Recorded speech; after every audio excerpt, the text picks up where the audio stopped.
What's up mga kabayan? So welcome back again to my channel. Ngayong video ay pag-uusapan nga natin yung comment ng ating isang kababayan. Hindi ko alam kung nasa Pilipinas siya or nandito na sa Europe or sa Poland, ano. So ang sabi niya dito, totoo ba na nag-stop ng mag-hire ang Poland? So isang magandang katanungan ito, sagutin natin.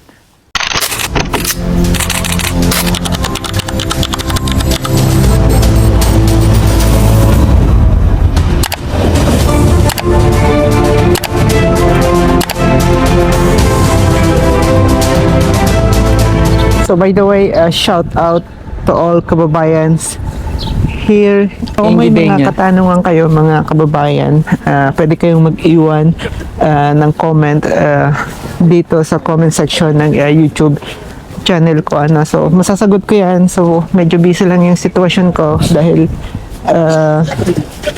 isa pa rin akong empleyado dito mga kababayan. Tandaan ninyo, so, kung mayroon lang akong day off, saka ako nakakagawa ng mga ganitong video, kaya't palagi kong iniisip din yung mabigyan kayo ng maayos na informasyon dito sa Poland dahil yun nga yung iba kasi nga nagda-doubt, yung iba nawawalan ng pag-asa dahil sa mga nababasa nila siguro or sa mga napapanood nila sa ibang channel. So hindi natin masisisi yung sitwasyon na yan dahil mahirap yung sitwasyon. Hi! Say hi! So yun nga, sabi ko sa inyo, mayroong mga pagkakataon na mahirap yung sitwasyon, lalong-lalo na sa mga panahong ito dahil marami yung pagbabago. So paulit-ulit kong sinasabi para maging malinaw dun sa ibang mga kababayan na nagda-doubt. So wag kayong magba-back out, hangga't hindi kayo nadi-denied or hindi kayo nare-refuse sa visa ninyo. So magpatuloy kayo, ipagpatuloy ninyo yung application ninyo, i-update ninyo yung agency or yung tao na humahawak sa inyo mga kababayan dahil tandaan ninyo, kapag nandito na kayo, so maaari kayong maka-experience ng hindi nyo na-experience dyan sa bansa natin mga kababayan dahil isa ako sa mga patunay at maraming na-experience na hindi ko na-experience dyan sa bansa natin, So especially nung mga panahon na nangangarap pa lang din ako na katulad ng iba nating mga kababayan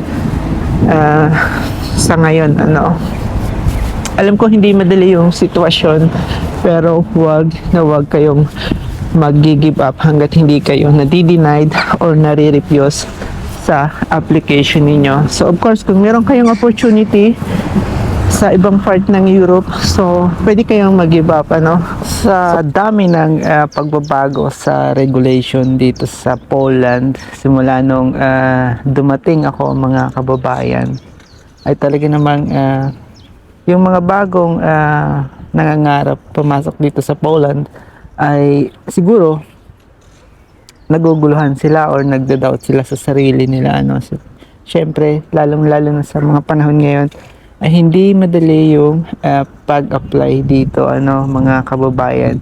Kaya't yung ibang mga kababayan natin ay nawawalan na ng pag-asa, So ang katotohanan dun sa katanungan ng ating isang kababayan ay patuloy pa rin yung pag-hire dito sa Poland, kaso ay medyo may kahigpitan na nga lang pagdating sa mga documents.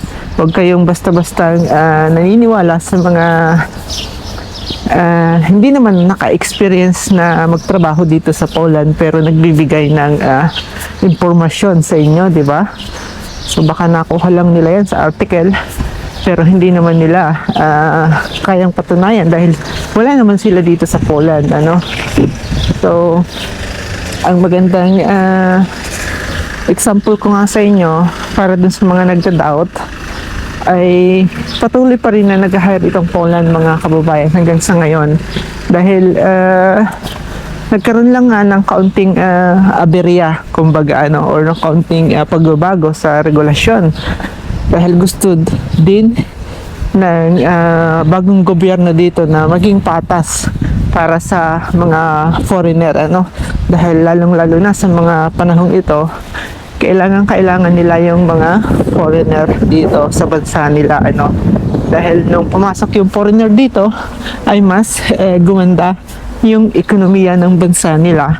Pero kapalit nun, yung ibang mga manggagawa dito na tulad ng mga ibang foreigner ay nagkakaroon ng hindi magandang karanasan, lalong-lalo na, for example, wala silang maayos na day off, wala silang magandang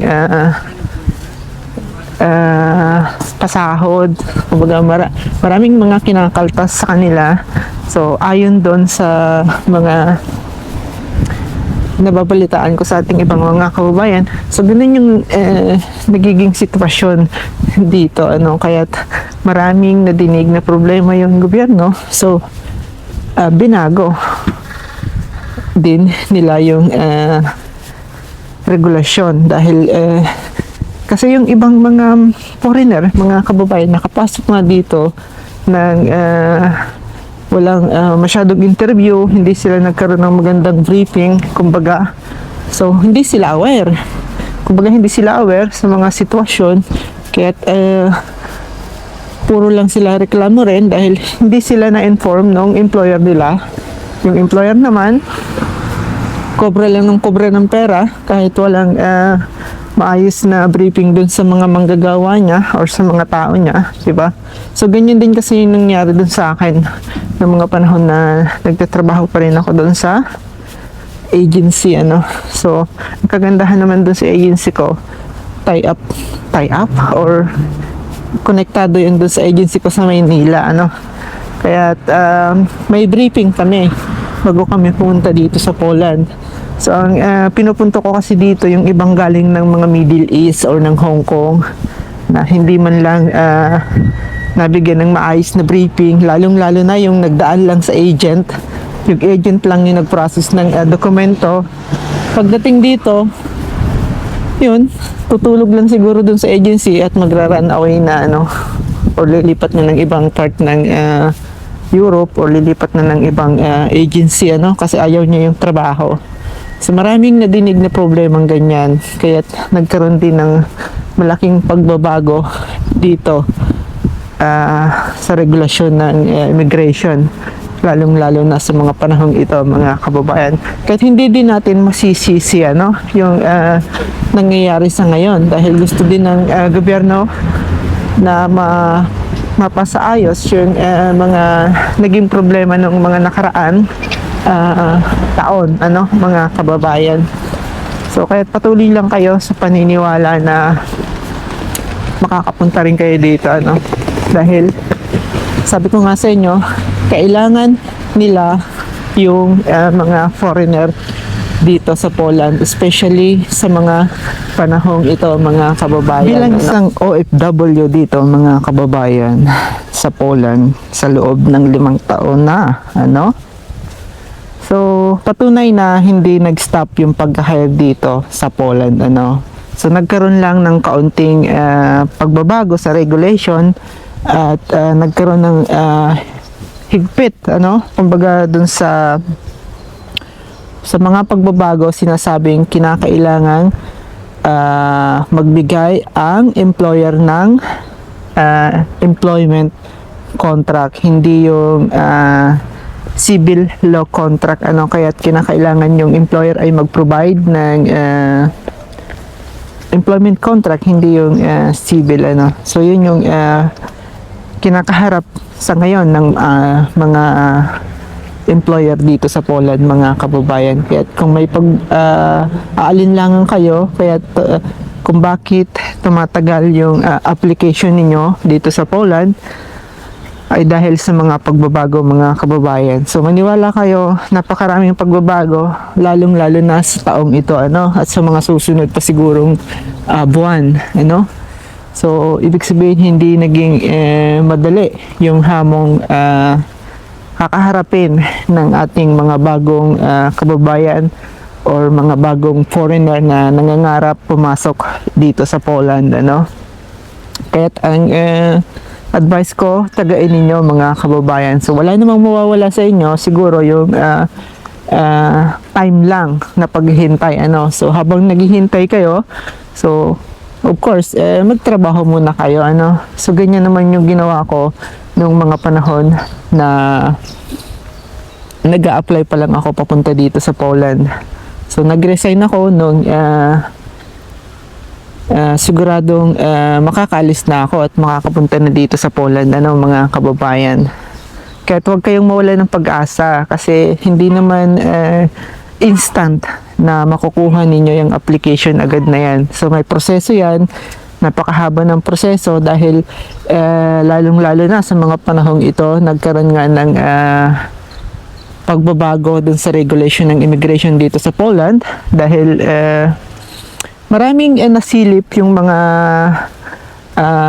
mamamayan dito sa Poland kung bakit napakaraming mga illegal na nakapasok dito sa Poland, lalong-lalo na yung mga bagong gobyerno ngayon dito sa Poland, So ibig ko sabihin dun sa bagong gobyerno, yung mga nakaupo ngayong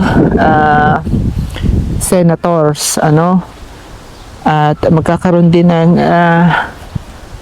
election ngayong darating na May 18 sa president, mga kababayan. Hindi madali ang hamon dito sa Poland, mga kababayan, lalong-lalo na sa mga panahong ito dahil nga napakadaming changes in terms of regulation ng immigration, dahil dun sa mga bagong upong mga